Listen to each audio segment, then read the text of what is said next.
Thank you very much. And please, if we can fill up the front seats, I think that would be very great. So that we leave the seats at the back for those who are still coming. We know that some people are still stuck in traffic. Some perhaps are still knocking off from their respective work environments.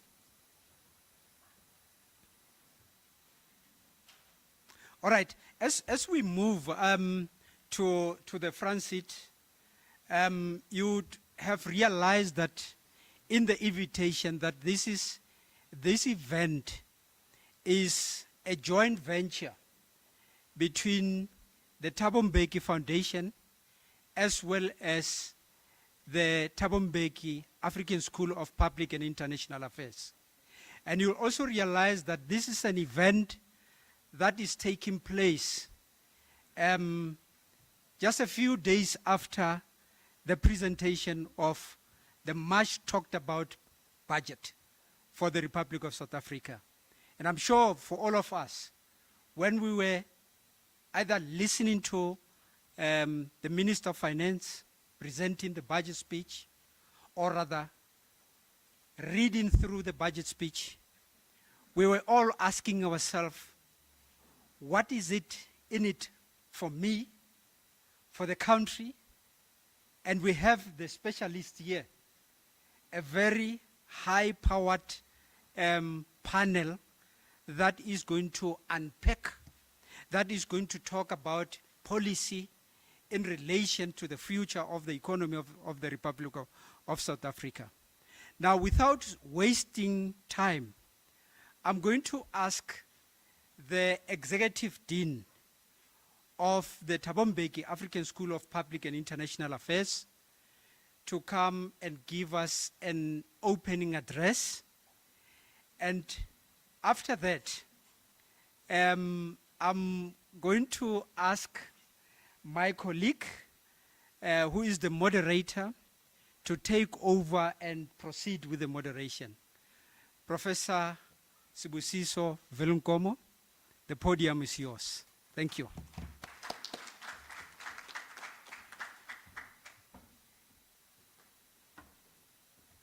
Good evening. I was never given that task. It's news to me. Let me first welcome Zanella and welcome everybody. And it's also quite a delight to see friends who are on the panel and friends who are going to actually engage with everyone on this important topic. I was tempted to share with you the story of the school and the Thabo Mbeki Foundation, but that's for another occasion. I think today what we want to listen to and hear about is the status of the economy, where is it going, and what is to be done. And all of this is actually based on the foundations of how you use taxpayers' money, how you responsibly make sure that infrastructure systems are developed properly. And we do have the experts, and I'm not going to steal their clout. With these few words, I'd like to say you should all enjoy and ask pertinent questions to the experts who will share with you exactly what is important to understand the future of the South African economy. Just one line about the school. You can Google the Thabo Mbeki African School of Public and International Affairs, and you'll realize that what we're talking about, we've got economics cutting across. Let me allow the panelists to take over, or the chair to take over and introduce the panelists. Thank you.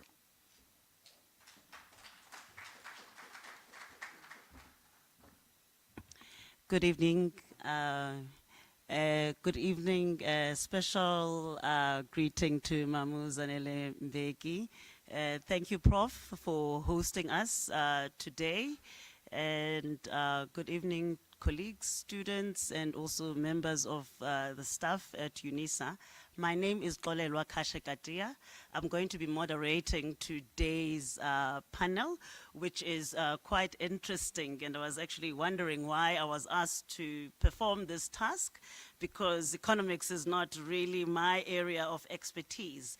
But when I spoke to the officials at the Thabo Mbeki Foundation, I was informed that this is actually beyond even the budget speech that was delivered by the Minister of Finance, but today's objective is to also reflect on the challenges that we're facing as the country in terms of our sluggish economy. So this dialogue will delve into the budget speech, but also we will discuss the economic landscape as a country in particular, with an emphasis on the structural challenges.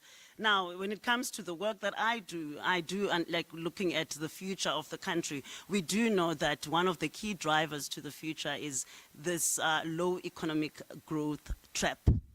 And the issues there being, first one, being the economic framework that we have that doesn't seem to be able to generate employment and to actually generate growth.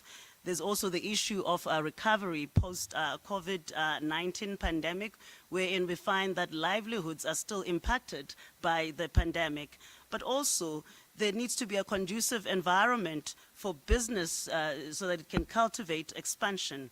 And also, what about technologies? You know, we're seeing innovations that are presenting opportunities for our economy. So where do our economic fortunes remain, especially with the shifting global landscape? So I will now introduce my panelists. We're going to start with Professor Samantha Ashman, who is from the University of Johannesburg School of Economics, where she specializes in industrial policy and specifically comparative historical experiences and conceptual frameworks. Professor Ashman's fields of research are in the post-apartheid economic development of South Africa, financialization, industrial development, industrial policy, the state and economic development, and this is all combined with the idea of uneven development and political economy. She holds a PhD from Birmingham University in the UK.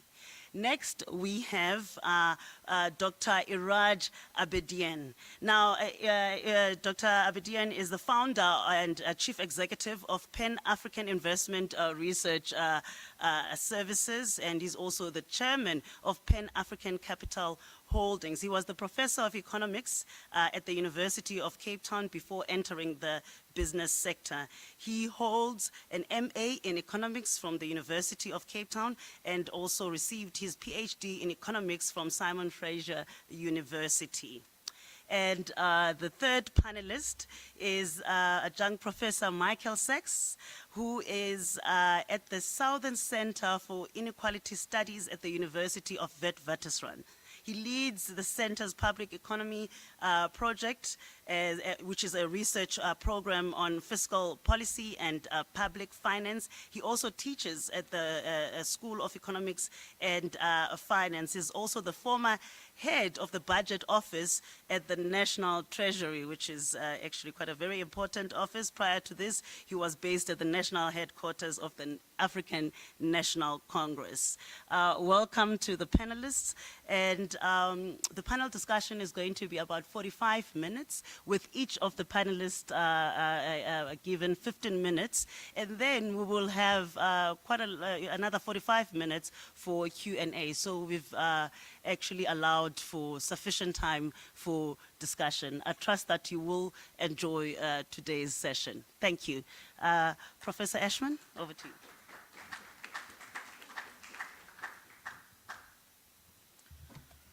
Good evening, everybody. It's very nice to be here. Thank you very much for the invitation. There's probably a couple of things I should get out of the way straight away. When you do these things, people sometimes expect you to have a kind of magic solution, or, you know, all the answers, or a kind of, here's my 5-point program. And I don't have all the answers, and I don't have any quick fits. I don't have any magic bullets or silver bullets. Okay, I don't have any of that. I'm not sure anybody does. So, but let's, you know, we have faced a very difficult situation, and these opportunities, I think, are good to try and in some way at least talk through some of the problems and perhaps identify possible areas for intervention, but to not really think that we're going to sort anything out very quickly. So with that said, I thought, well, what, you know, one always fears being a little boring when you do these things.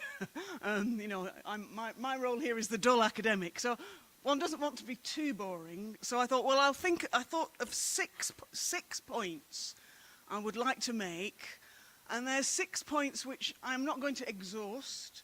They're just 6 points I want to point to as key areas or important dimensions of the situation. So, and I should allow me not to be over time, so which I think it's always good to be on the right side of the chair. So firstly, first point, pretty quickly on the budget, because I think my fellow panelists will probably talk more about the budget in more detail. I guess, really, what do I think? I wasn't expecting too much from the budget. you know, it's so close to an election. You know, I wasn't expecting a huge amount from the budget, and I don't think we really got a huge amount from the budget. I think that in general terms, you know, budget after budget in recent years, we've seen wasted opportunities, I think, to address what it's now it's quite sort of commonly used phrase, to address the polycrisis. The polycrisis in the sense that we face crises across so many different dimensions, it feels a little bit difficult to know where to start sometimes. So it's the economy, but it's, you know, it's housing, it's health, it's employment, it's crime, it's state institutions, it's Transnet, it's, you know, it's across every dimension. It's across social care, violence, and so overall, my view is that the policy framework isn't really addressing the nature, the scale and the nature of the polycrisis which we face. I think that the social release of distress grant is extremely important that carries on, and grant to be introduced, and I think that's, you know, this is absolutely minimum stuff that there shouldn't need to be such a, you know, it should be just taken as read. Okay, so that's my opening provocative point number one. Point number two, which is connected to the budget. It's the question of the debt and austerity, and whether the focus on the question of the debt and having a sort of austerity regime in response to the debt is any way forward. And I don't think it is a way forward. You know, look, one doesn't want to minimise the debt, and I think Michael will talk more about it, I'm sure. But you end up with a devastating cycle. If austerity and cuts hit the poor, we know austerity and cuts hit the poor. But so, you know, you get the negative impact of the cuts, but then you don't get any real alternative framework to put the economy on a more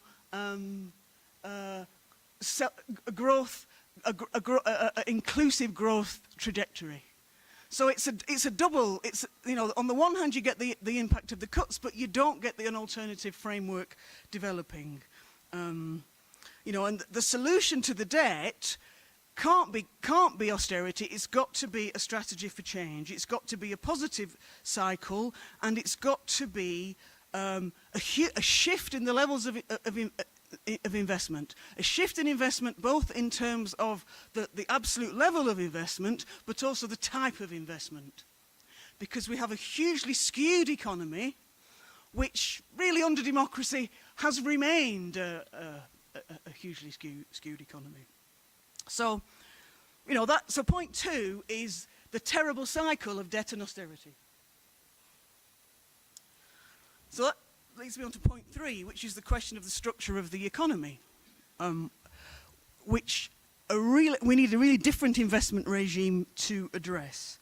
And it's astonishing really, the extent to which the structure of the economy has not changed under democracy.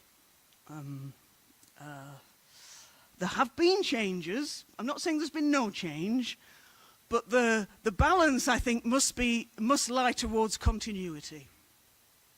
And you know, I'm amongst many people who use the term the minerals energy complex, but let's not get hung up on terms, because I think it's fairly clear the core of the economy that was built up under apartheid, you know, the mining and all the industries attached to mining that were so developed by those key state-owned enterprises, that really remains the industrial core of the economy. The big changes, there's been two really kind of big changes in the democratic era, as I see it, as I read the situation. The one change is the deindustrialization across manufacturing, so that the manufacturing sector has got considerably weaker across the democratic period. On the other hand, the increase in finance and the role that finance plays in the economy. And, you know, I've been a critic of financialization for some time, and often people say to me, well, you know, what are you doing? You know, you just quit knocking finance. You know, finance has grown. Finance is a success story. Why can't every other bit of the economy be as successful and as great as finance? Okay, that's what people say to me. And in what I'm saying, I'm not saying that we don't need finance. I'm not saying that finance is not important and so forth. What I am saying is that I think if you look at the financial system, it is a profoundly non-developmental role which it is playing. You know, it's a large, bloated sector which is not distributing finance to long-term productive investment and job creation. And I am prepared to take on anybody who tells me otherwise.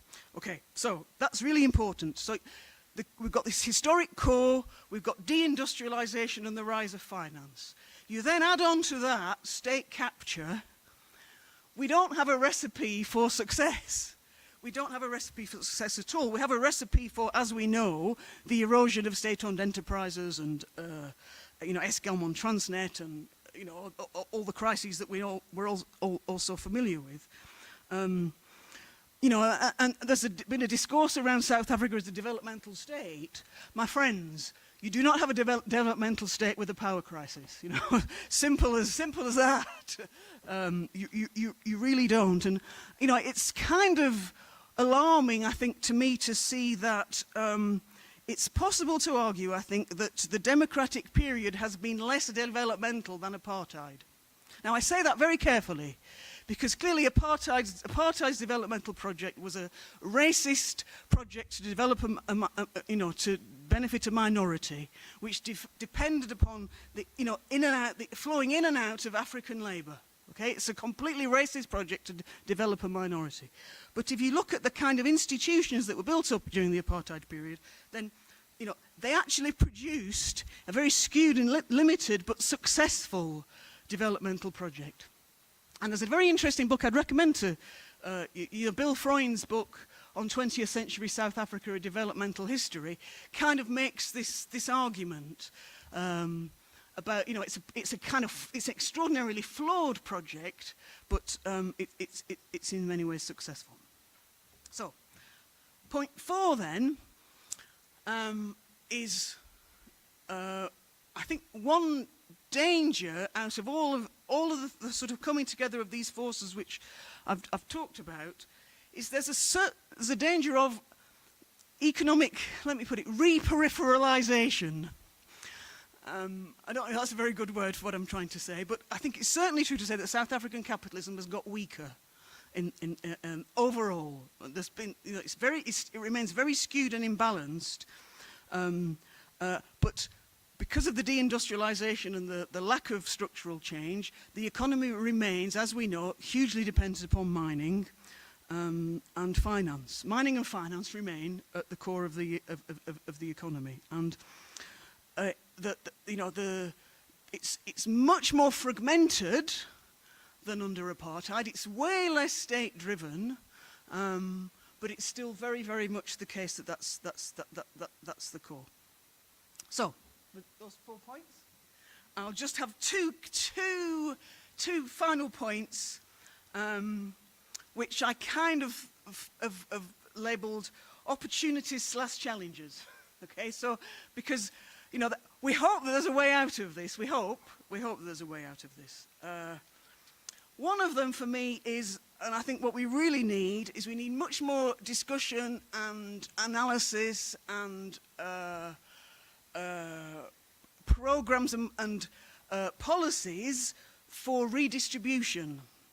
Because South Africa is famously the most unequal country in the world, and we can often talk about the poverty, we can talk about the difficulties of service delivery, we can talk about the poly-crisis, as I began with, but we also need to talk about the wealth. and what can be done with the wealth as it exists at the present. You know, sure, it would be nice in 20 years, but what about the wealth that we have at the minute? And you know, I'm an academic, I do international presentations and so forth. When I say that South Africa doesn't even have a wealth tax, you know, people literally, international audiences' jaws drop because they think of that as a really, really basic and obvious policy that South Africa should have. And my last point, which I've got under opportunities and challenges, which I do think is absolutely central to everything going forward, is how we address the climate crisis, how we attempt in some ways to make make a transition, and B, make it a just transition. I think that that's an enormous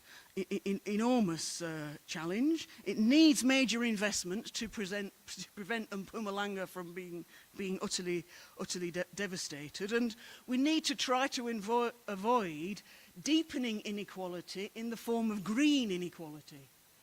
You know, which we've already got in a way, you know, because when the load shedding's, when we have load shedding, if you're in a wealthy neighbourhood, you can hear the generators. You know, in wealthier households, you can see the solar panels. You can see the major mining companies installing their own private solar facilities to keep mining going. I'm not necessarily against that, but you can be in the village next door and you get none of it, absolutely none of it. So ensuring that A, we make that transition, and B, that there is some level of justice in that transition seems to me to be an absolutely critical priority for the future. So that's me. Thank you so much, Prof. And you still had another minute, but it's great because you're saving us time. And I think my biggest takeaway from there is the point about, like, it's big things, big phenomena. There's the poly-crisis, there's the structure of our economy, but also, I mean, this idea of wealth. We always talk about poverty in our country, but South Africa has got a lot of wealth as well. And lastly, the transition. You know, what if it becomes unjust? Because from some of the studies, it seems like it's becoming an unjust transition to a low-carbon economy. I will now call Dr. Abedian to take over.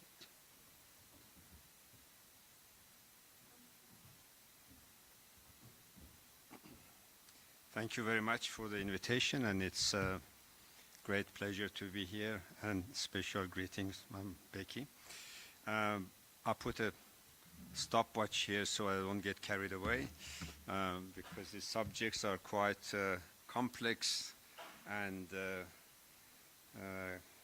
very often scratching the surface is exciting, but it's not helpful. Why is budget important? Why do we have to start with the budget? Because the budget is the cross-section of politics, society, and money, and the economy. And therefore, if we get it wrong, rest assured, all three of them will get out of the kilter. So the budget of any country is significant. In an economy like ours, a society like ours, where those three components have historic legacies of monumental destruction and distortion, it becomes even more important. So we can have two types of budgets.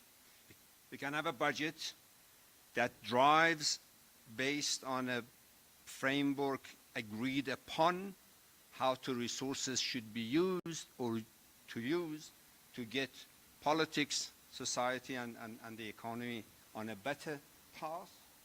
Or we can have a budget that is reactive, that fights fires, got a pool of resources, tax and whatever, and do it what is expedient, without a master plan, without a direction. So those are broadly two types of budgets globally. If you don't have a roadmap for where you want to go, how you want to use your limited resources, and no matter how rich or how poor a country is, government's resources are always limited. Therefore, having a framework for how we want to strike a balance among these key elements of our society is absolutely critical. So my impression of the past few budgets has been it's a budget that is opportunistic. It's got no roadmap. I don't see where they're going. I don't know why they are going. They say something, but the resources don't map onto that. For example, look at the past 3, 5, 6 budgets. All of them start with the economy is not performing. We did worse than what we thought we were going to do. Last year, the minister had, and remember, we're talking about the minister, it's not him, it's the whole government, so we mustn't personalize it. The budget speech had projected that the economy would grow at 1.3%. It's written. It was in February. In October, the same government comes and says, sorry, we only grew 0.8. We think that's what we're going to do. Come February, says, sorry, it actually grew 0.6. They treat the growth as if it's accidental, as if they had nothing to do with it. It's something that outside their control, has got nothing to do with the decisions that they've made, the choices that they've made or not made. Does that make sense? So a government that says to the nation, our growth is disappointing, doesn't realize that they are saying we are not in charge. We are not doing anything about it. We are not allocating resources to where the economy is needed to grow, to create jobs and build the trajectory of improving welfare and better prospects for the economy. That's why the budget is important. The Minister of Finance only puts the numbers together. It's the other departments. It's the master plan of the government in charge that has to dictate what should go there, not the strength of the minister that comes and the horse trades with the Minister of Finance, which often happens.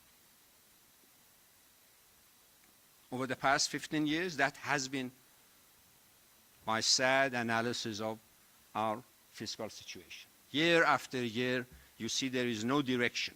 There is no political morality that says this budget needs to deal with the realities on the ground as the citizens experience it. Not citizens and those who are alive now, but also for the ones who are going to grow in 10 years' time, 15 years' time, and generations beyond. So that type of political morality, political ethics of what we are here to do has been lacking over the past 15 years. And therefore, it is not by accident that in February 2024, our growth has dwindled to a really pathetic level. For a government to say our growth is 0.6, whereas our population growth is above 2, and the relationship between two is absolutely critical. I know growth is not everything. Growth is not the most important thing, but growth is like your breathing. If you don't breathe all other ambitions that you have, forget about them. Let's just be very clear. For those who diminish the role of growth, they got to get real. Growth by itself is not what we do, but if growth does not happen, all other things that we want to do, by way of development, social welfare, job, prosperity, future, is just hypothetical. Get growth going, maximize your growth, and attention be paid to all those critical objectives. So it's not a question of either or. A political economist or a macroeconomist cannot dichotomize between growth and development. And how often in the political discourse in South Africa we hear this absolutely false dichotomy between growth and development. And that's just diverse attention in favor of those who want to extract resources. They don't want to deal with the real issues. Those who want to deal with the real issues, they put the reality in front of us that without growth, we are not going to get anywhere fast. Without development, this growth is not going to be sustainable. Therefore, how do we strike a balance between the two? So one of the key issues that we need to get real about and have a real discussion about how do we deal with our issues, not talk about issues, not use the poor and politic around the misery of the poor, and in the name of the poor, extract resources, nowadays affectionately called the state capture. But alongside the state capture, there is another capture. I've written about this elsewhere. For those of you who are interested, I'm happy to share it. Professor Ashton referred to it as the financialization of the economy. I think one key other capture that is embedded in our legislation is what I call it national resource capture. Manifestations of it is that all our national savings, your pension, my pension, every other's pension, is captured by a couple of institutions who are then regulated what you can and cannot do with it. And it's not a South African phenomenon. On the continent as a whole, and please check it, on the continent as a whole, all our national savings are sent overseas to be managed. And when they are sitting in London, Paris, New York, and wherever, managing our resources, they say, well, I think your country is risky. Your politicians are not clean. And. In other words, they risk rate when they want to use our own national savings. And in South Africa, we have local capital market, financial market, which is very strong, but they do the same thing. When they use our national savings are not put at the mercy of the needs of the society. For example, the South African financial market, as developed and as solid as it is, and it's an important strength of our economy, we mustn't knock it down, but it is distorted. It has no resources for venture capital. It has no resources for new enterprise. It has no resources for the promotion of enterprise, job creation, and so on and so forth. You can walk to any of these institutions. Let me name them.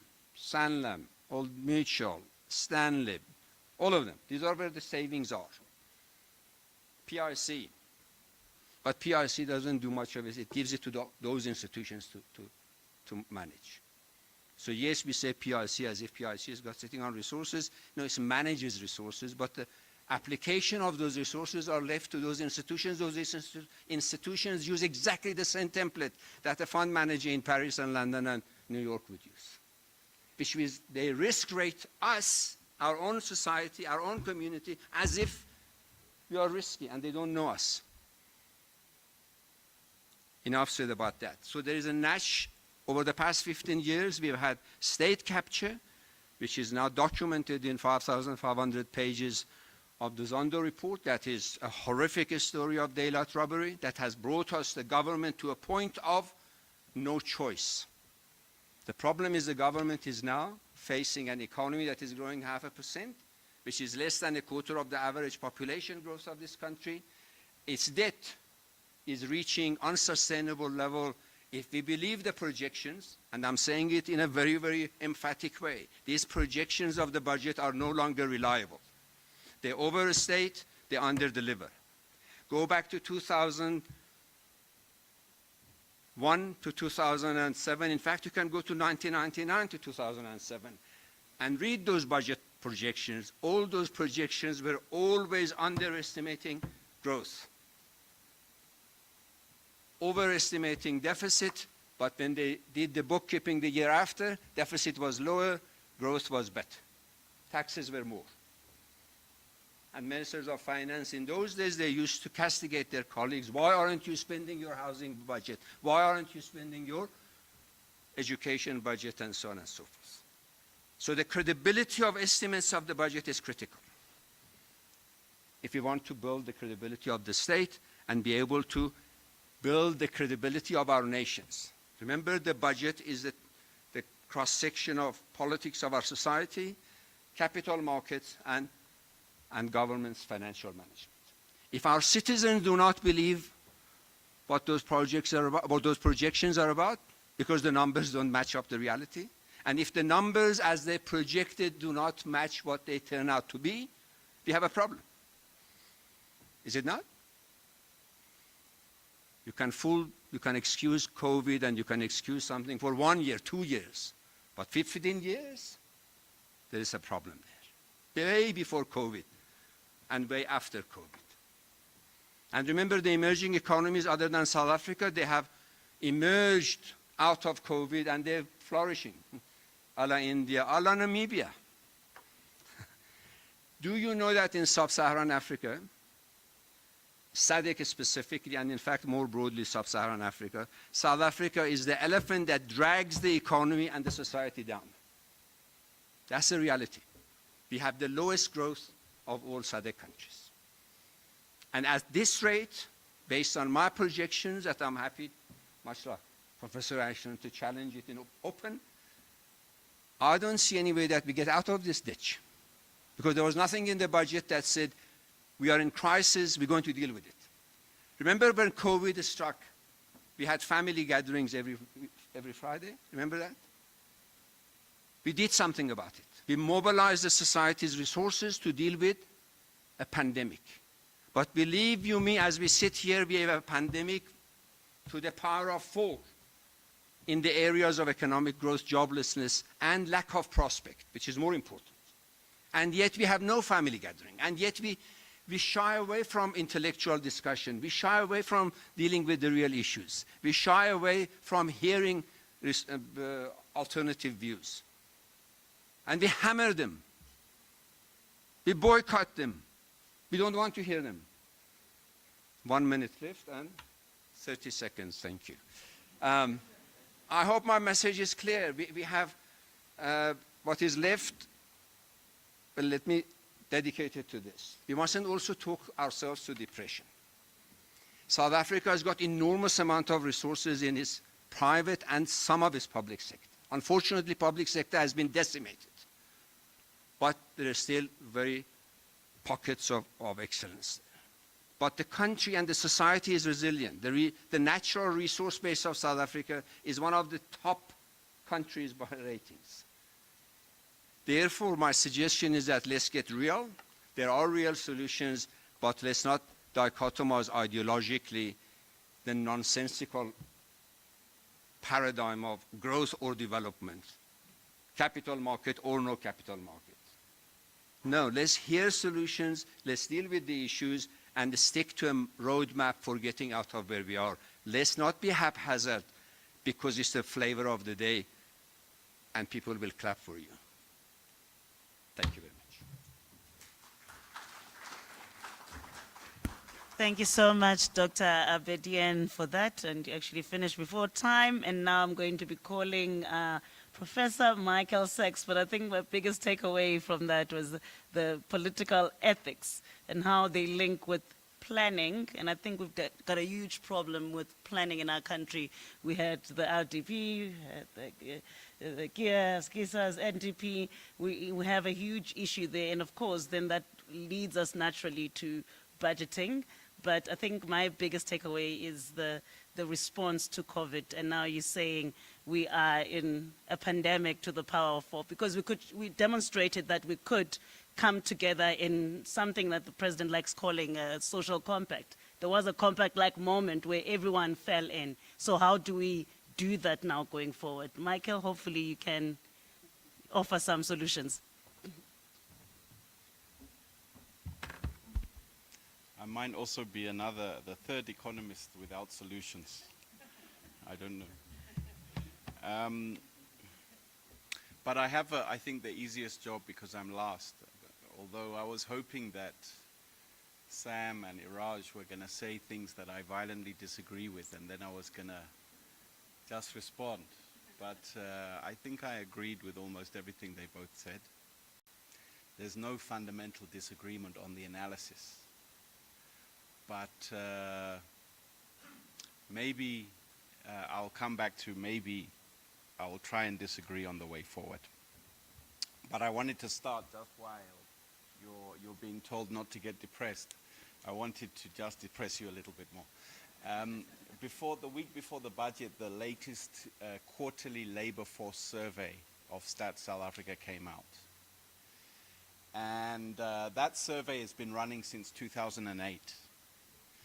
And I was looking at the numbers, and you can take the labor force, or at least those, what's the labor force? It's people between the ages of about 15 and 65 or something like that, people who are old, the right working age.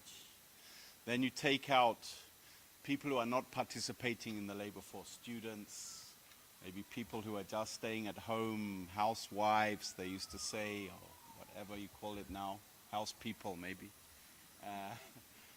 And then you're left with the population of workers. And if you go back to, and you can divide it into three parts. So the first part is people who have jobs in the formal sector of the economy. So if you work at a university or one of those, if you work at a bank or a school or for government or in a mine, you're in the formal sector. And in 2008, the people who were employed in the formal sector of the economy were about 11 million. And today, they are about 11 million. Right? Then the second group is, firstly, people employed in agriculture who tend to be on more seasonal kind of, they don't have a permanent job, they come in, they go, so agricultural employment, plus the informal sector, people who are working in informal jobs, plus you could say the household sector, domestic workers, gardeners and all of that. So these are all people who are not working, they have jobs of some kind, but they're not formal sector jobs, and they're highly vulnerable.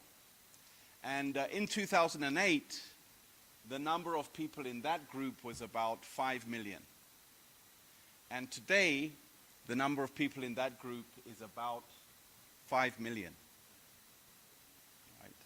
Then there's a third group, and that is the people who are unemployed or what they call discouraged. People who have simply given up looking for work, but I also call them unemployed. So the third group is essentially the unemployed. And in 2008, they were about 5 million. And today, they are about 11 million. So the two groups of people who have some employment have basically stagnated over the last decade and more. And the only group that has risen is the unemployed, which has risen from about equal to those in informal employment to today, where actually the number unemployed are more than those in formal sector employment. And clearly, this is unsustainable. And no kind of, we're on a path, this thing continues and it carries on. And there, as I think Iraj says, we don't seem to have a plan, a serious program. Government doesn't seem to have a program that will change this direction, and that's the direction we're on. So that's the first thing I'll say. The second thing, my second point, I have three. So the second one, I'll talk about the budget a little bit, and then lastly, I'll try and reflect on maybe solutions. So the budget, so my headline for the budget that was presented, was it last week or this week? Last week is austerity mission accomplished. And the reason I'm calling it that is because essentially, if you look at austerity, if you like, it's happened in two phases. So during, and I mean, people often get this completely the wrong way around, but let me put it like this with apologies to Mam Zanel. During the Mbeki administration, we had very rapid growth of expenditure and a very large expansion of the size of the state that included the employment of hundreds of thousands of additional police officers, teachers, nurses, doctors, and soldiers, the core employment of government, expanded hugely. And then from around 2012, as the economy started to stagnate, you had expenditure was brought down, or the growth of expenditure was brought down to a lower level. And you might want to call that austerity 1.0. But since the COVID pandemic, since 2020, there has been a very significant intensification of austerity, if we define austerity as containing expenditure growth. So since 2020 was the first year where growth was now brought down to a historically low level, growth of expenditure of government. And it's remained at that low level since COVID. But this year, the year we are currently in, 2023-2024, is the lowest level of expenditure growth in South Africa's history, ever. And the year is not yet over. And really, I had taken a view a couple of years ago when Treasury had initially proposed this sharp contraction of expenditure, that it would not be possible for Treasury to achieve this, that it would not be politically possible to achieve, that they would have to postpone it. Because it was first planned in the MTBPS of 2020, and it was supposed to take place in 2021. But when 2021 came upon us, it was said, no, we can't do this year, we're postponing to next year, the expenditure crunch. And it was postponed to 2022. And then when 2022 arrived, it was postponed again. And then I said, well, look, 2023, 24 is like you're going into the election. There's no way you're going to do this in 2023, 24. But the amazing thing that has been achieved is that, indeed, Treasury has stuck to its guns and imposed this very large expenditure crunch in the current year. And it consists essentially of giving departments of government, departments of health, departments of education, the criminal justice system, less cash in their bank accounts than they need to meet their current obligations. So most departments this year will not have enough money to pay for their current obligations, their current salary bill, and all of the things that we need to do. So really what we have seen, amazingly for me, in the last 4 years is a very large intensification of austerity. Public sector workers have had pay reductions significantly below inflation for every year for the last 4 years.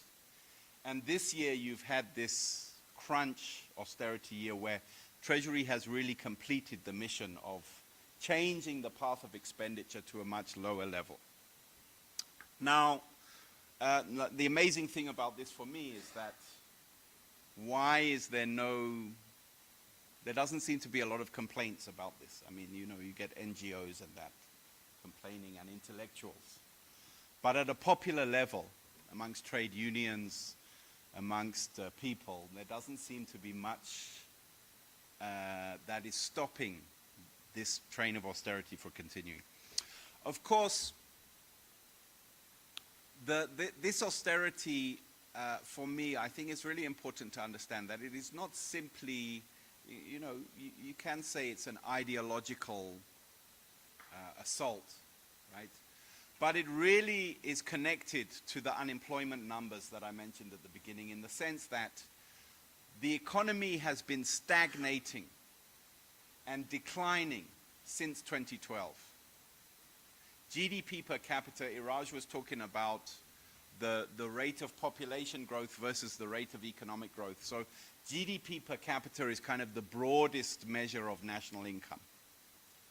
And today, GDP per capita in South Africa is lower than it was in 2012, significantly lower. And South Africa is one of the few countries in the world that display that pattern of falling GDP per capita. It's hard to find other countries, certainly not in sub-Saharan Africa, that are on that path. And what it means is that our national income is falling, essentially. And if our national income continues to fall, you know, government is 30% of national income. So if national income continues to fall, government is going to continue to fall with it. So the rise in debt and the rise in the crisis we are in, you know, I don't think that the budget is centrally the cause of the problem. And I also don't think it's the solution to the problem. It is a consequence. What we are seeing now is largely a consequence of economic stagnation. I mean, I disagree with the intensity of the austerity that has been implemented now. And I think we could have gone much further in cushioning society from the consequences of economic stagnation. But yet, if the economy continues to stagnate, there's no real, you can't have a budget growing in an economy that is in a situation of continuous stagnation. So, lastly, I suppose, is how did we get here? I think it goes back to maybe something that Sam was saying about apartheid had a development path of sorts. Everything she said, I won't repeat that. Of course, it was racist and all of that. But just in terms of numbers like GDP per capita, it raised GDP per capita significantly over a significant period of time. But it was a development path that led us into a developmental cul-de-sac, into a dead end. And that dead end emerged essentially in the crisis that began to take hold of South Africa, the economic crisis in the 1970s. And from the 1970s, you can see the beginning of that apartheid development path entering into crisis and beginning to stagnate and fall. And that crisis, it grew bigger and bigger and bigger and played into the uprisings of the 70s and the 80s that wanted to defeat apartheid. And we all thought in that context that there's a very clear solution here to this problem of economic stagnation. And that solution is political transition. That at the end of the day, if we have a political transition, we will be able to unlock and change the path of development and get out of this dead end that apartheid put us in and begin to grow. And people thought in the early years, maybe again in the 1990s and 2000s, that indeed now we have achieved this and South Africa was growing. But with hindsight, if you look back on it, all that really happened then, the reason we had growth was because commodity prices were high. So the growth in South Africa between like 2002 and 2012 aligns very much it was the same in Brazil, right? It was the same in Colombia. It was the same in Venezuela. You had a period of elevated global commodity prices, and all of those commodity exporters saw their economies being very buoyant. But as soon as that cycle turned from about 2012, all of those economies began to stagnate, and exactly the same thing happened in South Africa. So what it says to me is that we did not change that path of decline that we were on prior to 1994. It continued, and it was masked a little bit by elevated commodity prices in the 2000s. But as soon as the elevated commodity prices went away, we went down again. And what this shows is that we don't have a direction of development.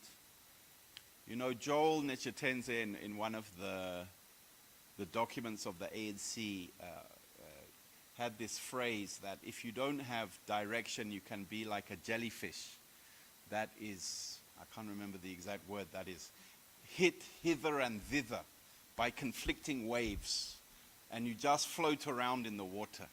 That's how we are essentially as a government, in my view. We're unable to propel a process of change.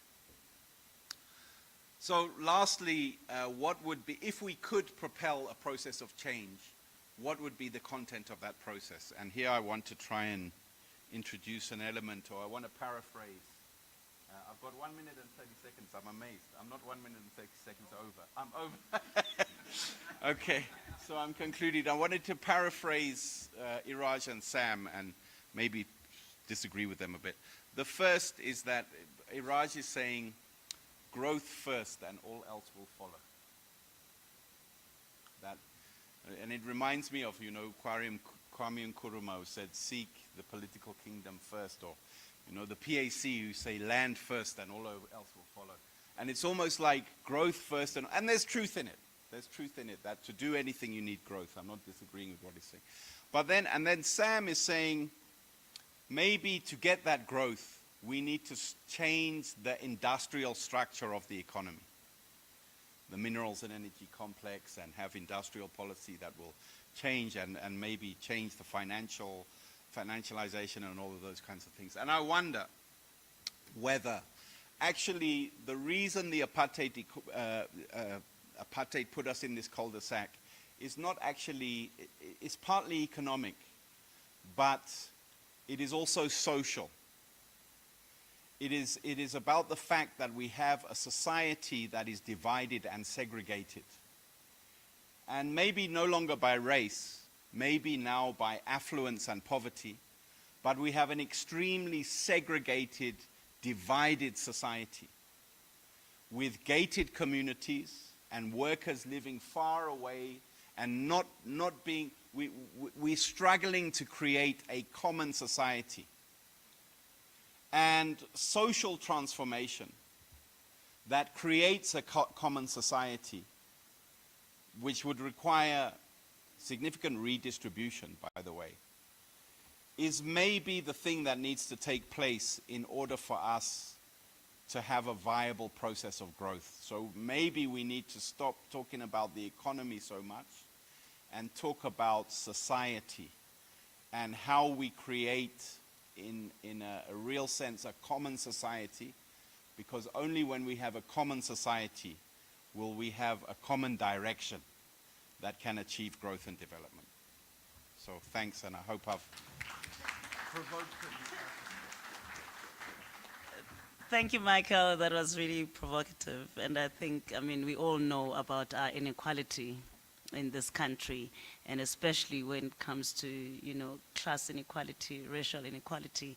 But what is interesting in the work that we're doing in Indulamiti is that what we're finding is that now there's inequality emerging in terms of age inequality, wherein the older generation seems to be doing much better than these twin swallows that the president was referring to. I know I mentioned this a few weeks ago after the sauna, and I had my head bitten off because some people decided to misconstrue it as if I'm saying apartheid was better, whereas I was saying people were born in the 70s, you know, are still gainfully employed. Michael stated the stats there, but you find that the born frees are in that 11 million. And that is something that we need to be mindful of, that our inequality now, it's multifaceted. It's not just about gender, race, or class, but we have an issue with young people that are disadvantaged. So now we are moving on to the discussion. So you also get to have an opportunity to engage our panelists here, and I already see there's one hand I've noted. I'll take 3 at a time. Is that fine? 1, 2, 3. Okay, 4. And then that's the first round. And if you can please introduce yourself and your affiliation, and maybe if you wish to direct to a specific panelist, you may say so as well. I will start here. We've got 45 minutes, so I think everybody will get a chance to speak.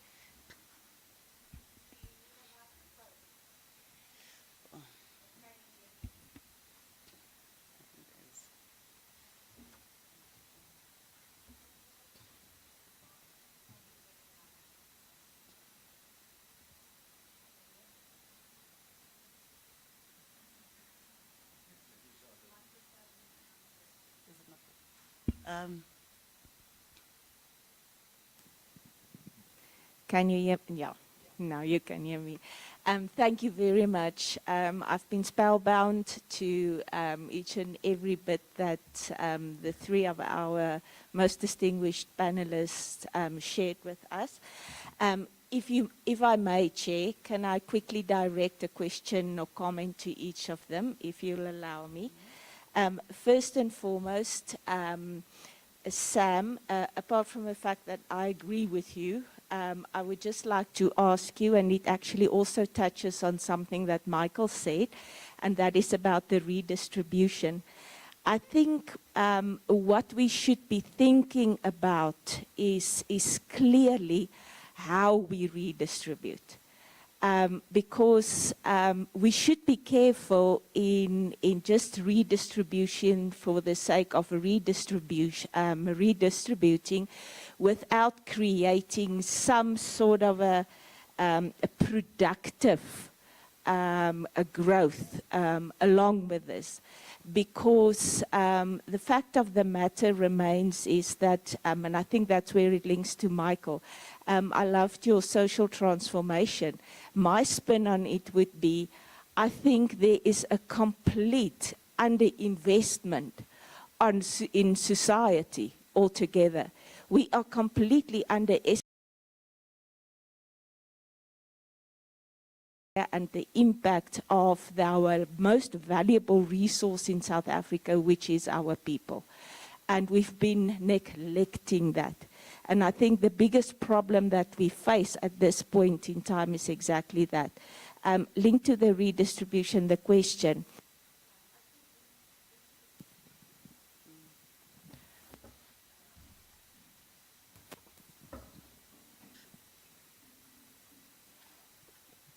Hello? No. There we go again. Sam, would you agree that we are facing a huge challenge with respect to a wealth tax? Because if you look at the tax burden that we already have on the higher income groups, it is far above, or to a large extent, more than what we see in other countries as well. So the challenge is, how do we strike that particular balance? Iraj, my question to you, I think the one thing that I think I picked up from your discussion to a large extent is just to emphasize the fact, and maybe you just want to comment on that, is that what I believe is really lacking in our country in Take Us Forward, and I'm actually, to use Michael's words, paraphrasing what you've already said, is the lack of forward-looking, evidence-based, integrated planning, starting from grassroots level, from your local government upwards. And as you've said, at this point, it is almost monopolized in National Treasury. And then it becomes a push-down strategy. And so it's misdirected in terms of where the needs are and exactly where our growth nodes are. And I think at that point, I think I'm going to leave it at that to give other people a chance as well. Okay. Your name, please, and... Oh, yes. I'm Charlotte Buitendag. I'm a professor at the Thabo Mbeki School, responsible for simulation and futuristic studies. All right, thank you so much. And there was another one here.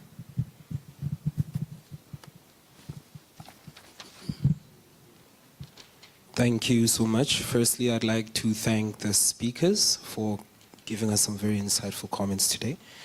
I'd like to start by saying my name is Dumelo Lucas Mataung, and I'm the chairperson of the Black Lawyers Association student chapter, and I'm a 4th level LLB student.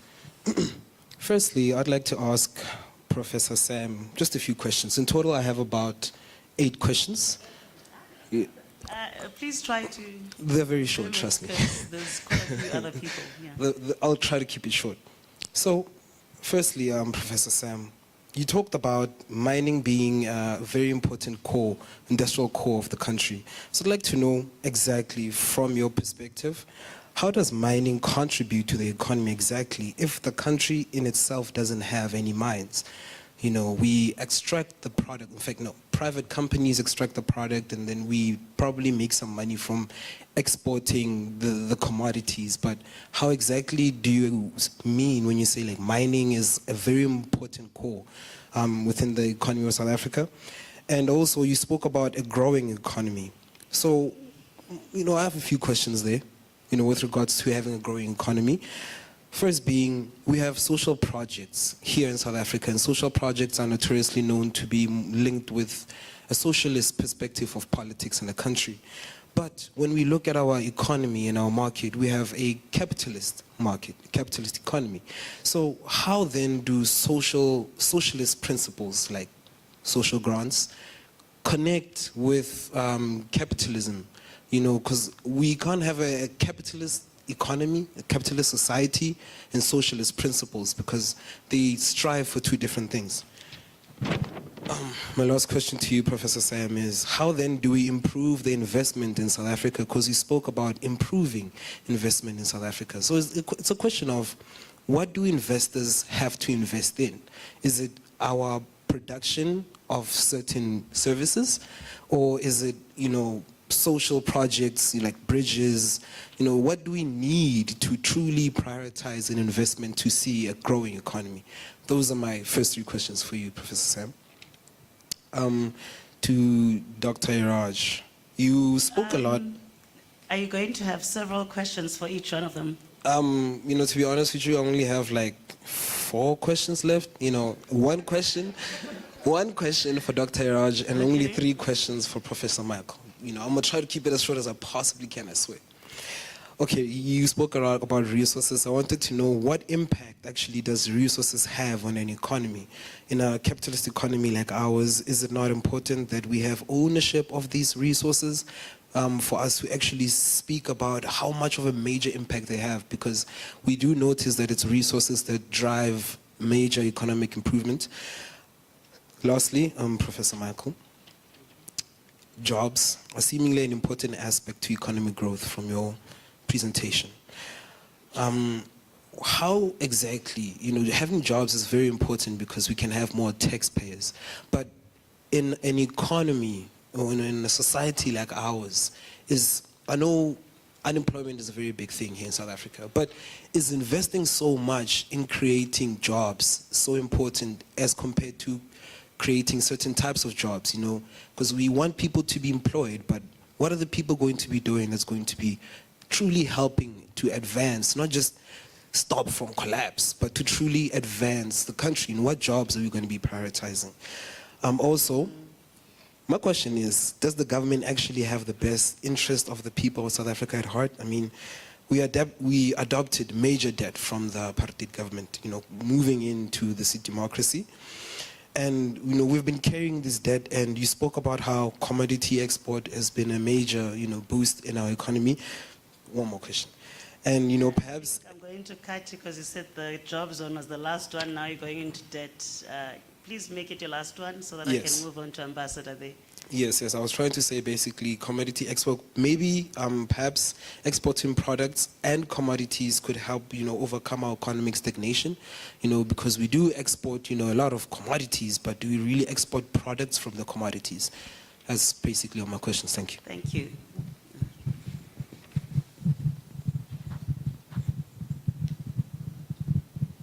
Thank you. Good evening. Thanks for sharing with us. Ambassador Dr. Obodozie, budget. The primary responsibility of any government anywhere in the world is security and welfare of the people. The budget and the governance is a system of achieving that. The question is, in the governance, the political elites who are charged with governing the people are the ones who are putting the nation state in a political pressure cooker constantly. Society should be governed bottom up, not top down. And that's what the political elites do. They treat the citizenry as if they are drones working for the queen bee. Society does not work like a beehive. Take, for instance, I would not want to dwell so much on South Africa, but let me give you a little meaning of what I mean, budget, use the Nigerian example. The governor of the Central Bank of Nigeria, Governor Sanusi, in 2013, told the public that 25% of the national budget was being expended on the parliament alone in a country of 200 million. 25%. How much is left for recurrent expenditure in others and even go to capital expenditure? I will explain a little more on that. Take the executive, for instance. One person, a minister, a lady, had assets worth billions of naira seized and frozen in Nigeria, land, real estate, and businesses, including cash. And in the United Kingdom alone, $2 billion, not billion naira, not billion rand, $2 billion has been frozen and seized in the UK. It was the Minister of Petroleum. It's in the news. Desiani Madeke. That's a minister, 48 ministers, half of them deputies. How can one person expend all that amount of, just pocket all that in a country of 200 million? I was talking about being bottom up, not top down. That's what I meant about the political elites charged with governance. It doesn't matter the budget. It is how that budget is managed and governed in governance. I could talk, you see, the thing about leadership is that I'm just adding to your conversation. I'm adding to the body of knowledge. I am not subtracting. There is an African saying that the bird that leaves the ground and hops on the anthill is still on the ground because it has not defied the force of gravity. It is the same with the governance that is top down. If you don't take the citizenry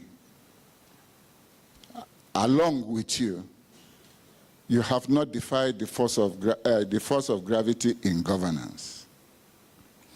The same applies to leadership. Whether the president, head of state, however nomenclature you may want to use. If the fish is rotten in the head, the whole body follows. I mentioned it before. The last time, when I mentioned the issue of, the issue of messing up with the budget and the national resource, I said that, I made a joke, a Nigerian joke, that any day the ministers can eat their bread with butter, but when the butter is more than the bread, that is when you have to get the EFCC, I think here they call it the Hawks, to start asking questions, because then even the blind man will see that the butter is more than the bread. In terms of leadership, maybe I'll leave that for next time in another forum. But just to make you all who are South Africans very happy with yourselves, because I only talked about Nigeria, to make you very happy with yourselves, when I arrived South Africa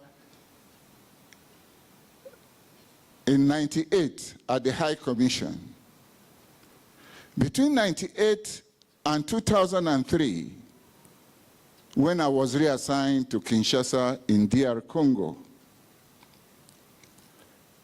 interesting statistics I sent to my president he made him come immediately to check on a few things.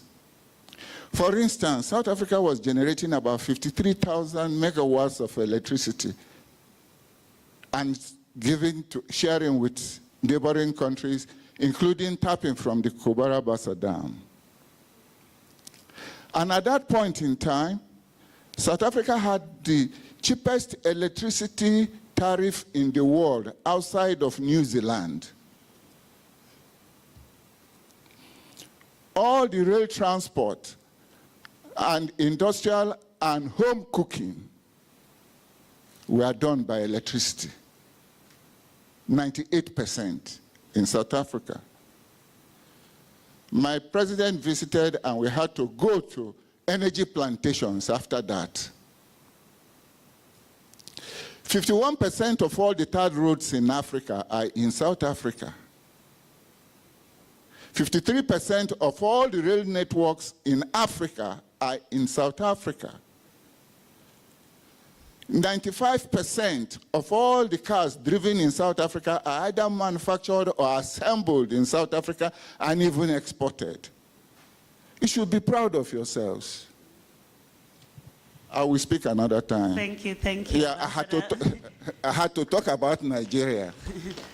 And then there's the The fourth bad part for one, Nigeria. before the panelists respond. There's number 4.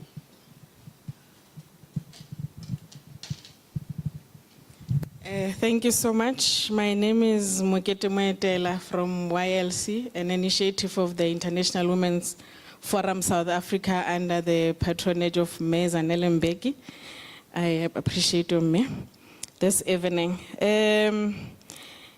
When the ambassador started by saying that the society does not work like a beehive, and I came here looking for a silver lining because I was aware of all the challenges that we are mentioning here, and I wanted to hold on to the concept of the common society for a common goal. Late last year, I was having hopes for 2024. I was hoping for some sort of a positive geopolitical reordering.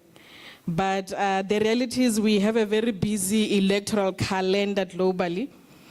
And this is already creating a political uncertainty as political policy uncertainty and the South African outlook, economic outlook negatively. So uncertainty about the outcome of the US elections, Mexico, South Africa, along with the policy implications, will likely be a hindrance to South African economic prospects. And already we are seeing a struggle with resistance to or resilience on the supply chain due to what is happening globally.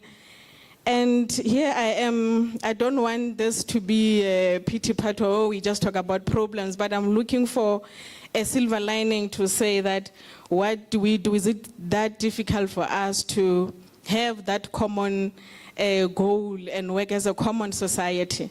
But then again, I saw in the news that the president wants a second term. And you wonder, then is there going to be a change? But I'm hoping that when in May, we will do better and have a different outcome and maybe have a different conversation next year this time. That's my view. Thank you so much for that very short contribution, seeking our North Star. So I think our panelists are going to allow you to respond as you spoke, right? So starting with Samantha and then Raj, yes, yours.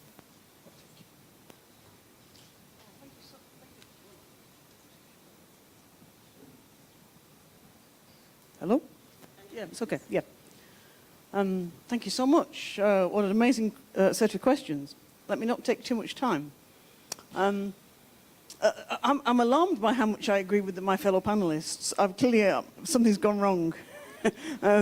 We were probably hoping for a lively debate, and yet we've simply got unity, because I completely agree with this idea that we need to think in terms of how do we create a more united society, and how do we make economy and society work together. It's as though we have an economy that seems happy to neglect 40 or 50% of the population most of the time. And that's profoundly problematic on a horrible basic level of economic level, but at a social integration level, it's appalling.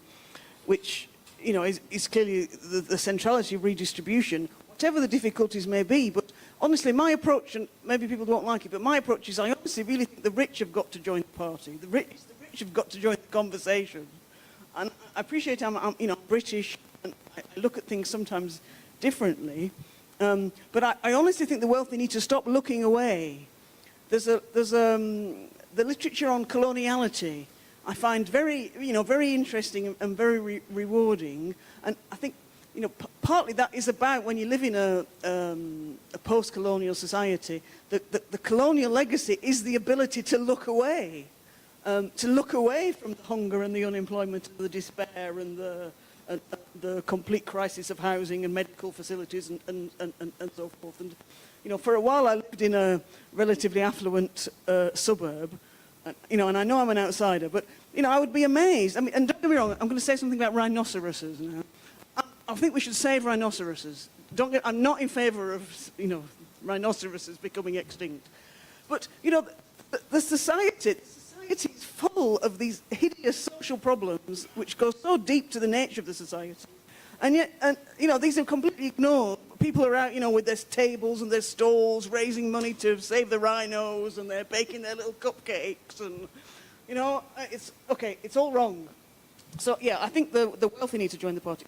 Sorry, I need to move on. Mining, how does mining contribute? Listen, this is, there's so much to say, but, you know, clearly it remains a very major export. You know, it's key for the fiscus in terms, very important for the fiscus in terms of tax revenues. That the danger is we go on this cycle where we export and we don't beneficiate, we don't manufacture domestically, and you know this is a long-standing problem. It's not just for South Africa, of course, it's across the global south and the mineral-rich areas of the world. But the need to make a climate transition, which I mentioned earlier, as we know, is bringing about all sorts of new demand for the so-called critical minerals to make the transition. Clearly, a massive danger in this situation is we just get a new form of that old cycle that re-emerges. So there's got to be we have to have at least some conversation about how to address this. And very quickly, how do we combine socialism and capitalism? I'm not really sure we can. I'd quite be happy to see socialism, but in the meanwhile, I'd really like some things that could make capitalism a little bit better, if in a very short, very short answer. How do we improve investment, and what do we prioritise? There's so much to say. My general approach to industrial policy is that we must seek to maximise the linkages between industrial and social policy as much as possible.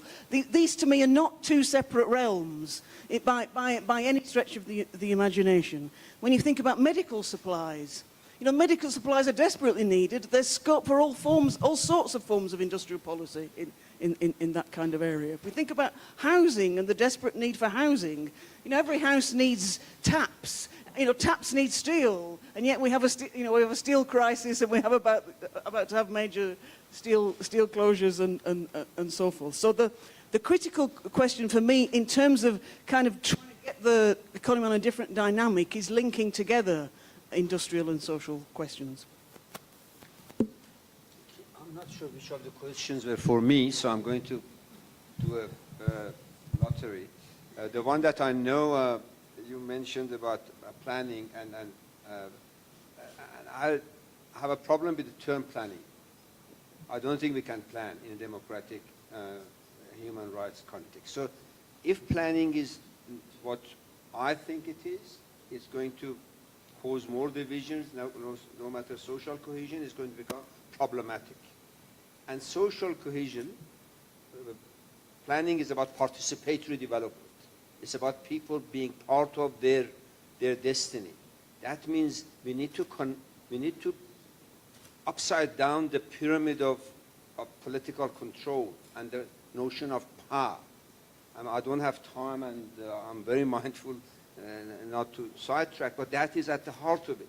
is that we need to inject morality and ethics in the society. Planning suggests that there are some people in Gosplan who know it all, and they'll do it for you, and you just follow. Plan from up and down means to spend 20 years, 30 years to agree in a diverse society. So I think we need to be mindful that as an economist, I cannot disagree with, in fact, I love cohesion. But the more democratic we become, the more industrialized we become, the more incohesion sets in. Behold England, behold France, behold America, behold Germany, behold all the so-called development states. They've become underdeveloped because they lost their social cohesion. They lost their political cohesion. Right? You don't have to believe me, just watch they're doing. And they got so good that all that the British could do after 20 years was select Johnson as their prime minister for a few days, and he wrecked the thing. And Americans, the best they could do is use Trump. Look at how fragmented and broken that society has become. So I think we need to be very careful not to create this image that because social cohesion, nobody can disagree with. Therefore, everything else should be put separate. So if we get social cohesion, growth will happen. Of course, it will support growth. And I never said, Michael, that growth should come and everything will follow. I said, do not dichotomize. Put all of them as a simultaneous solution that we have to do. We cannot not pay attention to our cohesion. If we had a good master plan for our society, meaning paying attention simultaneously to economics, to governance, to ethics, to investment, to social cohesion, we wouldn't have to sequence them. Sequencing is a recipe for going down. Even if you get the rich to come in, by the time they agree to come in, and the rich, by the way, are not cohesive group. You must be very careful not to put them all in as if there's a group of subhumans called rich. There are a lot of them who are in the party, as we sit here. So if you talk to those guys, they're going to jump like a frog out of a boiling water. So be careful. We do not create another line of division in the society between the rich, careless, etc., and the rest of us who are good-hearted and good people. No. Look, a lot of those who were in the state captured, they were not rich, by your definition. They were wrecked the country. If that's the type of coming to the party, we must be careful.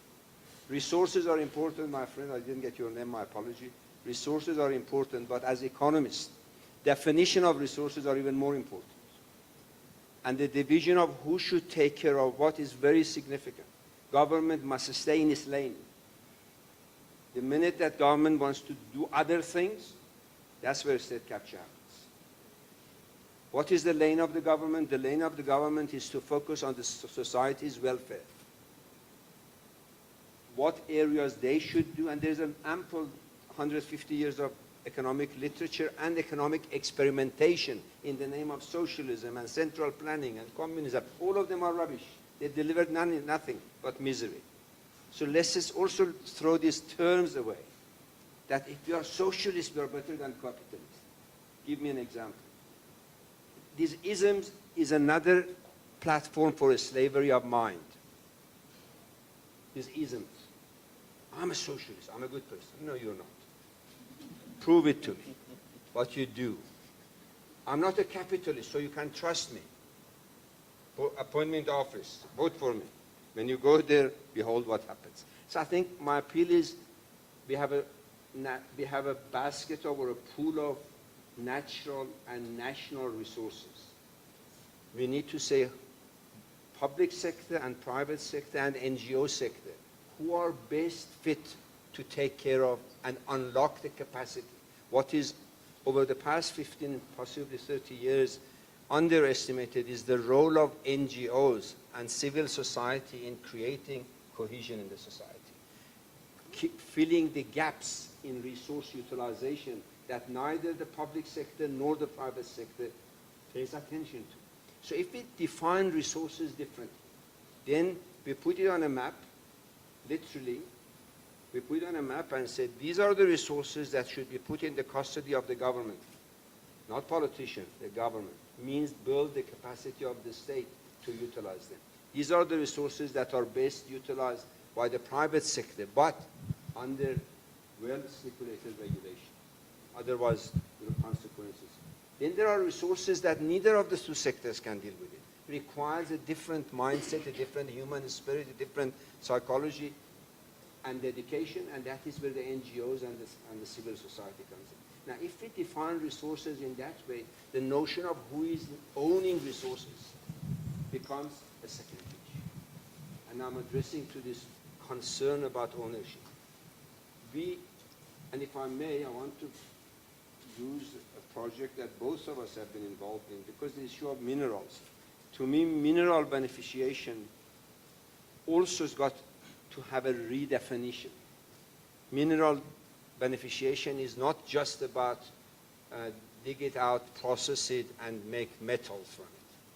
That's good. But if you want to do that, who is going to bring the electricity to the power? Where is the water? Where is the road? Where is the network? Where is the support that the financial sector has to do? So beneficiation for me has to extend to integrate the required necessity or prerequisite, it's the wrong term, but what got to be in place for beneficiation to happen. But beneficiation also must move beyond the age of industrialization. We need to come to the age of financialization and digitalization. And if we do it that way, then we go to a different paradigm of mineral beneficiation. I know there is a book written about it, and I'm referring it to you. I don't have time, and I don't want to dominate here or hog the mic. But, for example, South Africa owns, as a country, owns over 80% of known PGM resources. Together with our neighbor Zimbabwe, we have almost 95%, and the other 5% is in Russia. So, at least the known ones. But we have no PGM exchange. China does half of it. Some people in England still do the others. And I asked the question, what does it take to establish that beneficiation? Which, by the way, is 40% of post-conversion of the mineral to metal. Now, these are questions that we have to ask. We mustn't shy away from them, and we need to ask ourselves, what do we need to put in place to unlock that benefit for our own? And we do own it, and yet we are not going forward. So there's a lot to be done, and my request, plea is, let's not just in social discourse and political economy discourse, scratch the surface and throw slogans in. Let's just go deep and see how do we address these, and for the benefit of the current and future generations. Thank you. Okay, what can I add? I'm tempted to talk about socialism and capitalism, but I will try and restrain myself.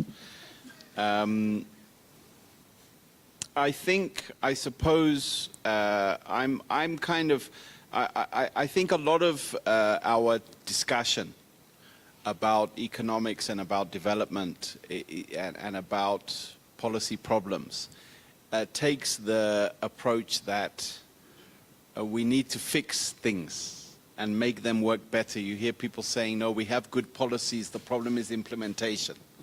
If only we could implement things, and so the basic structure and the basic system, the constitution and the society can work and grow if only we had, I don't know, the right people or the right political ideology or something like that. And I think I've been convinced by the last 30 years that it is unlikely that this society will have a process of accelerated growth and development unless we undertake some fundamental reforms of the society we live in. And what one could think about that in constitutional terms. I usually say, you know, and I always fight with the lawyers when I say, I think at some point we're going to need to go back and look at the Constitution again. And people say that they're horrified because, you know, we have this best constitution in the world and the Bill of Rights and all, and the preamble, and it's so wonderful. And I say, no, well, the preamble, chapter 1, I love it. I wouldn't change a thing. The Bill of Rights, I wouldn't change a thing. But every other chapter that follows, we should be going back to the drawing board. And what are those chapters? Parliament. So Parliament, we have something called the National Council of Provinces as our second chamber of Parliament. Is it working? Does it make any sense? I don't know. The National Executive, is it functioning? The provinces is the next chapter. The next chapter is local government. Then there's a chapter on security services. There's a chapter on public, all of these chapters that set out the political structure that we function within. In my view, we should at some point be open to reviewing those things and asking, maybe we need a different kind of parliament with a different second chamber. Maybe that would help unlock. So, you know, electoral reform might be one of these things, but I think we need to go far beyond that. But one of these ways that we might transform society and so unlock, emerge from this dead end that we're in, is redistribution. But I think we have to think about redistribution differently, and it goes to maybe the first question. That I agree that there's high levels of taxation in South Africa. And if you look at any other country at our level of development, there's no country in the world at our GDP per capita that has as high a level of taxation as us, except perhaps Brazil. And unambiguously, South Africa's taxation system is more progressive than Brazil's, because, well, I won't go into that. But so we have we have a very high level of taxation, and in my mind, there's no doubt that there's no country in the developing world at South Africa's level of development that redistributes as much income as South Africa redistributes. We redistribute an enormous amount of income, more than any other developing country. And despite all of that income redistribution, we still have the most unequal income distribution in the world. And the solution that emerges like a basic income grant is basically saying, let's go further down that path. Let's redistribute more income. I'm not against it, but I fundamentally think it's not going to solve the problem. What I think is a better thing to think about, and I think Sam mentioned it at the beginning, is to think about wealth, because this redistribution is about the redistribution of income. But income is something that you earn on the basis of the assets that you own. And if you, so our government, our society is very good at redistributing income. But all of the policies that we have that are supposed to redistribute wealth are essentially a failure.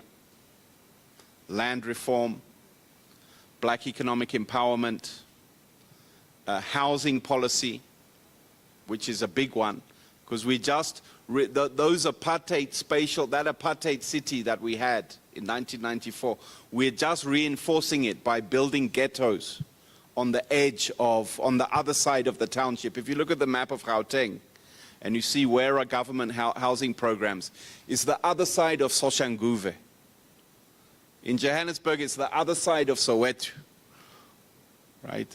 You don't see the housing program in the middle of the city, allowing poor people to live there or working people to live in the city. So that kind of redistribution of assets, of wealth, is the one that I think we should be focusing on. And I don't really think that a wealth tax is, you know, I mean, very few countries in the world have an effective wealth tax. And I don't think that's really the, we probably need to raise taxes more. And a wealth tax might be one instrument to look at. But it's not a magic bullet. It's not going to fundamentally change the situation. All tax is drawn from the same trough of money, essentially. And so we do need to, I'm not against raising taxes, but I'm saying we need to think about redistribution in a different way, where we shift from the redistribution of income through taxes and transfers, which we do a lot of already, and maybe we can do a bit more. But the fundamental issue is the redistribution of assets and wealth and opportunities in the society. Thank you so much to our panelists for that first round. We've got only about 5 minutes before the program ends, so I'm just going to take these 3 hands only. Now it's 4. Okay, I've already had someone in this vicinity. I'll take one of you, because you're the first one, and then that one, and then the gentleman in yellow. So I hope you shared your question. Yeah, probably before Please. you say that, I'll just be shorten my question so that he can speak as well, because I don't think it's fair that Please make I it speak very for- short. like a miniskirt covering only the essentials. I will do. Thank you so much, Program Director, and thank you to our panelists. My name is Casey Chauke. I think let us start with being frank with one another before we speak about transformation and all other aspects. I hear Prof. Samantha saying she advocates for capitalism, and I really want to agree with Karl Marx, who says capital comes dripping from each pore, from head to toe, with blood and sweat. So, with blood and death, rather. So, I think before we even attempt to speak anything regarding the transformation of this country in terms of what it is today, we have to agree that political transition alone was not satisfactory without any economic transition. I sympathize much with what Prof. Sachs has been saying in terms of the redistribution, that we ought to focus much in terms of the economic pattern, the ownership of the economic patterns of this country, in terms of what ought to happen. So I definitely disagree with moving into the understanding of our economic situation from the Zuma era of what Thuli titled as state capture, but we do not say anything about the capture by the Minel, the Rupert, the Oppenheimer family in this vicinity. I think it's a crusade of lies that we ought to deal away with. Thank you so much. Thank you. Quickly, please. And your name? Casey. Okay, oh, you did say. My name is Ernest from a small company called Defuel from petroleum industry. Just a short story referring to the ambassador there. You know, we started a company that grew quickly. It's practical, it's reality. It grew quickly. We bought a plot that we wanted to do a truck stop and a depot. First thing, when I went to Tshwane for rezoning, they wanted 400,000 from a small company, by laws. When you wanted to build by yourself there's a threshold that they give you to say, just have at least 80,000 of less than 80,000 of petroleum liters. When you go to Joburg to say, provincial, to say, please help us, let's have that particular documentation, they refer us to the consultants. Now, in a nutshell, what I'm saying is that our economy, how will it grow when the smaller companies are not given an opportunity to grow? Consultants for the whole rezoning, they want 1.8. Thank you. Thank you. Nice and quick. Simon. Thank you. My name is Mapudi Rakoma from Oaheng Investments. First and foremost, Dr. Abedian, you spoke about growth and development. And one of the things I've noted regarding that is one of the global economic challenge includes population growth, demand for resources, and not forgetting pollution. Now, in South Africa, let's look at concerns that we are facing.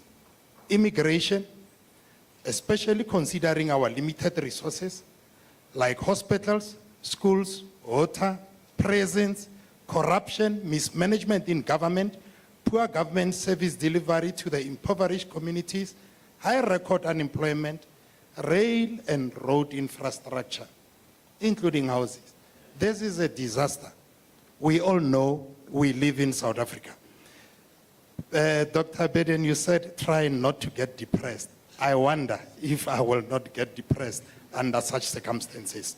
Further comment that I just have regarding this dialogue is conflicting ideologies, lack of capacity within state and institutions, corruption and poor management, and let's also look at municipalities.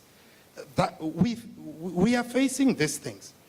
Response to COVID-19 had major financial implications, which would affect any government of the day, either any other political group that would have been in power.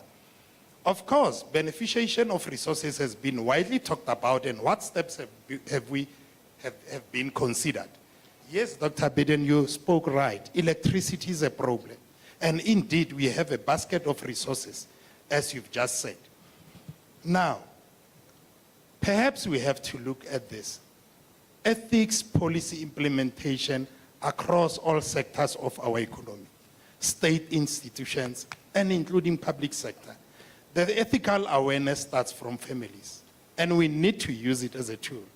It is a challenge, I know, because of multiculturalism, religion, and legal contrasts that conflict with it. We don't know what cannabis can bring to the fold, because the government has just spoken about it. I'm worried to what an extent will it divert agricultural investments based on new economic flows. I hope the much talked about national health insurance will succeed, as some programs were either sabotaged or not reached completion. With the looming crisis before us, are we en route to economic collapse? Thank you. Last question of the evening.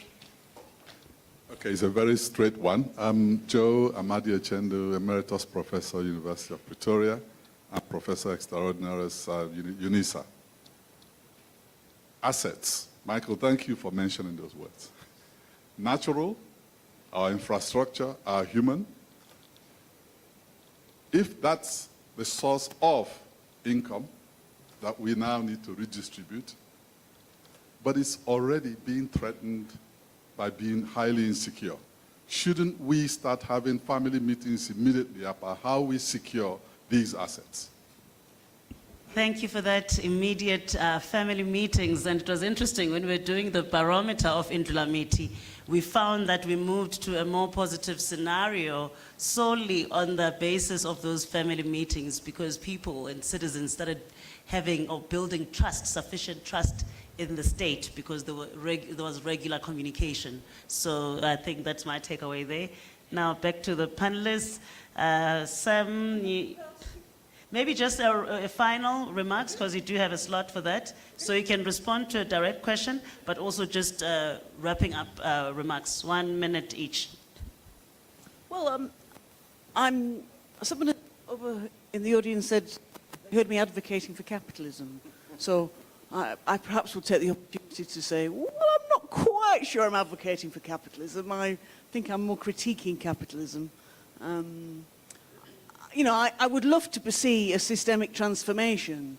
The problem is we have to face the reality of, you know, of the tomorrow and the next day and the year after and the 5 years, because even if it's possibly it's possible, but it's a long way away.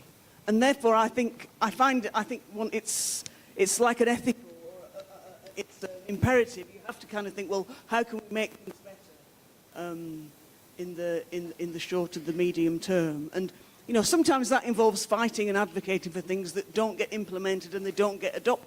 But nevertheless, I think what you have to do is to try to, in as far as you can, argue for what you think is the best way forward. And you know, it's very helpful to have these kinds of discussions and to get the kind of stimulation and the inputs from others. So thank you again.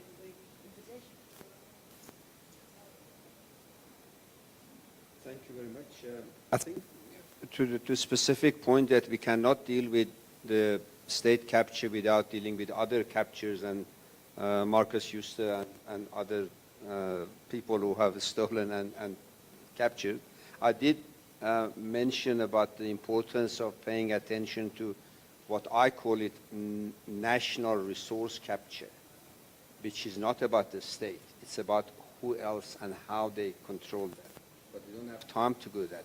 The point that I like to highlight is we cannot equate state capture with capitalist capture. State capture is of a different order of magnitude, and the political impact on the devastation that it imposes on the society is very different.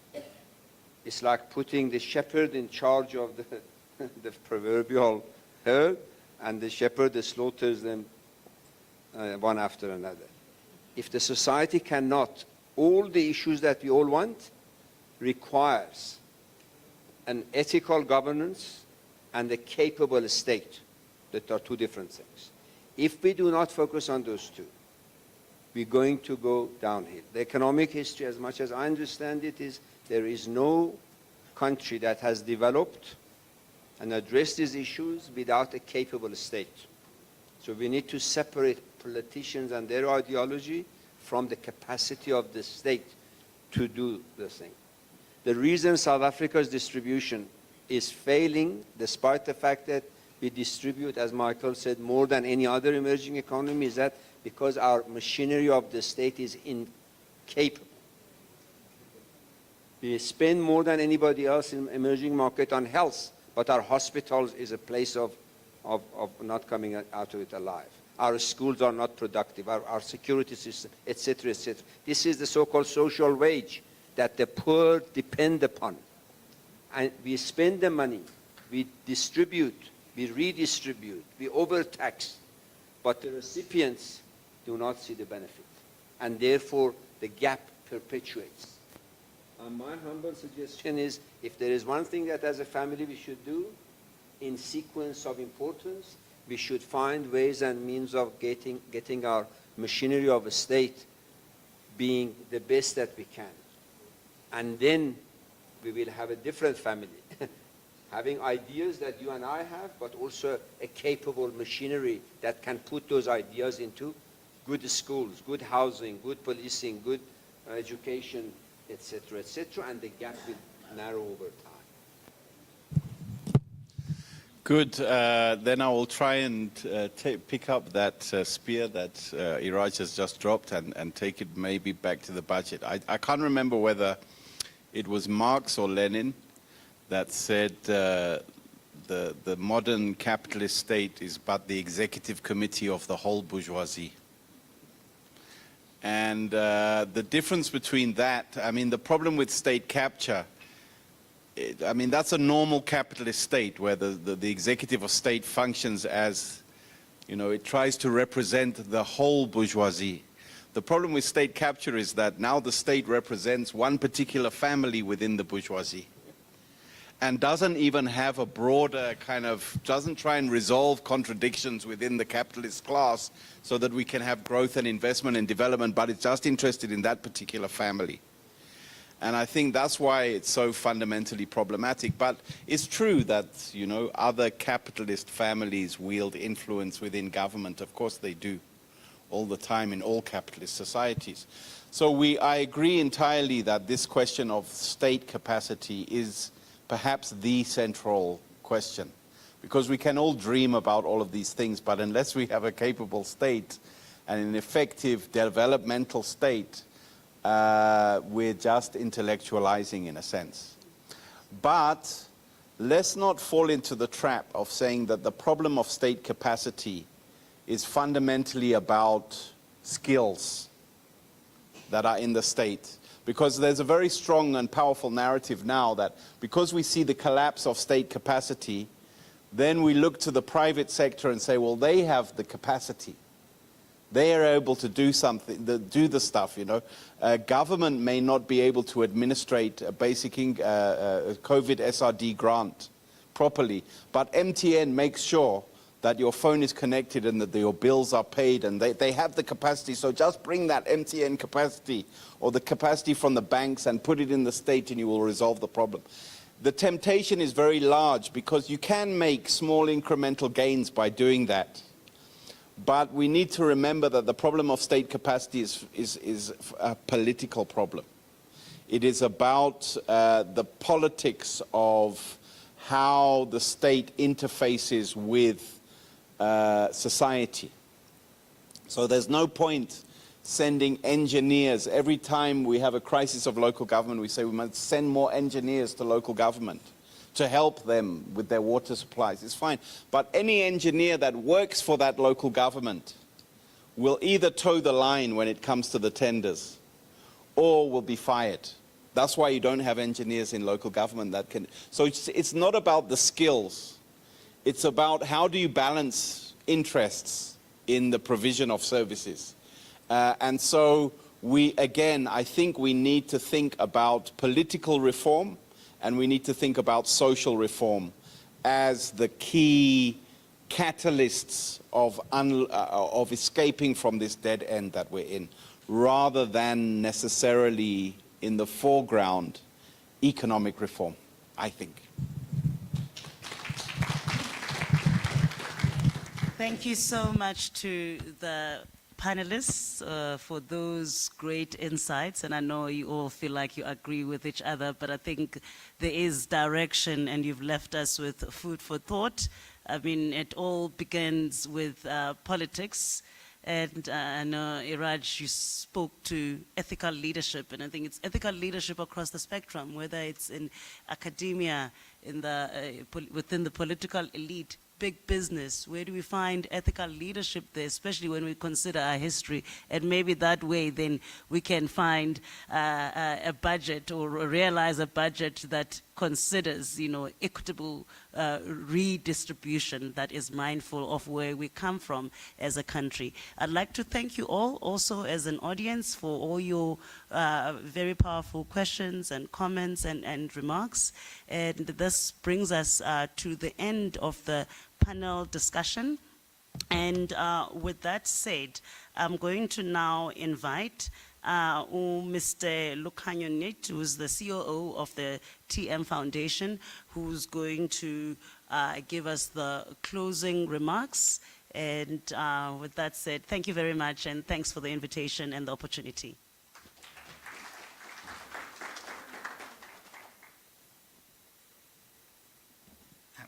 Good evening, everybody. I intend to not take up too much of your time. I'm aware that you've all missed generations this evening, and you spent this evening with us as well. I do want to say I am starting to regret the idea that in the last week this is my second vote of thanks that I'm giving, and I don't appreciate that I'm the one who's always given the graveyard shift and asked to keep people a tad bit longer. But that's just a passing remark I wanted to make. But I am really glad that we have been able to be a part of this conversation and dialogue this evening. But before I thank all of you yet again, I wanted to make one or two reflections just off the back of this discussion. The first of them is I'm very fascinated by how, having listened to both the President Sona's speech as well as the budget speech last week, that they've all seemed to have abandoned their own national development plan. It's interesting to me, no matter what you think about it, whether it's a great vision, whether you think it's a plan, or whatever you think about it, it's quite fascinating that even they have abandoned their own NDP. And I'll use basic education as an example of why I wanted to raise this. In the 2011 NPC diagnostic report, it lists a series of challenges. For education, it says, the quality of school education for black people is poor. In response, the NDP then says there's a need to improve the quality of education, training, and innovation. But where are we in 2024? In that 2021 Pearls results, it exhibits a widening in the country's persistent inequality gap on socioeconomic and language lines.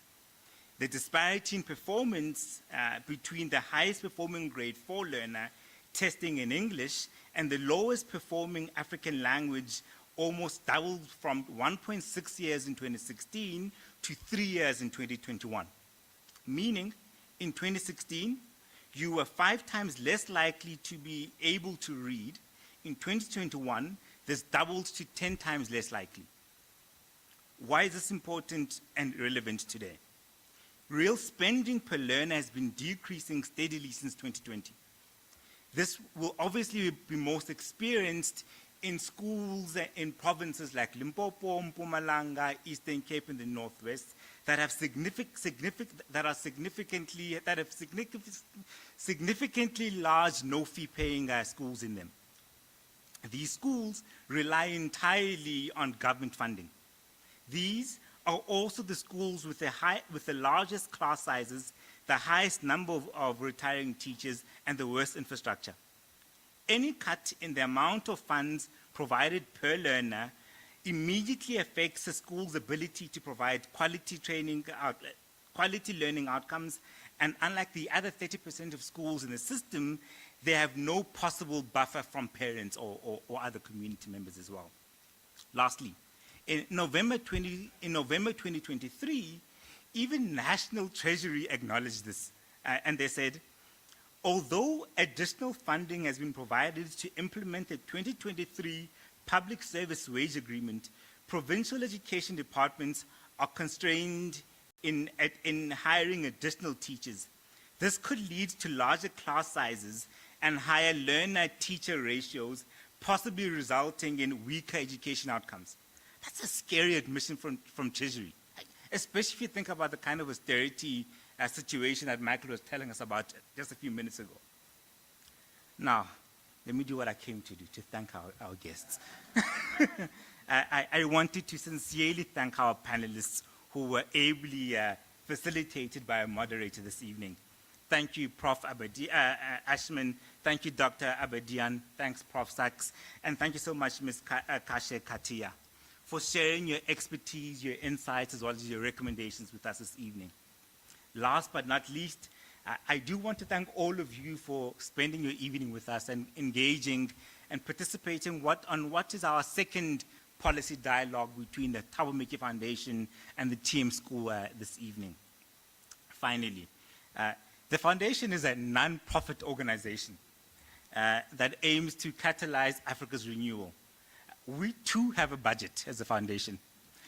Our expense lines are much longer than our income lines.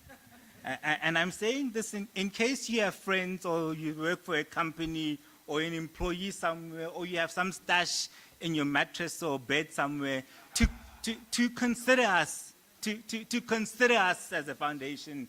Please really go through our website, understand the work we're doing. We really do fascinating and expansive work across the continent, and we'd really appreciate any kind of support that you're able to provide us. Yet again, thank you so much, and do travel safely. Oh, I'm told there are refreshments outside. Son? Oh, is it dinner? Oh, okay. There are no austerity measures here this evening. Thank you so much, colleagues.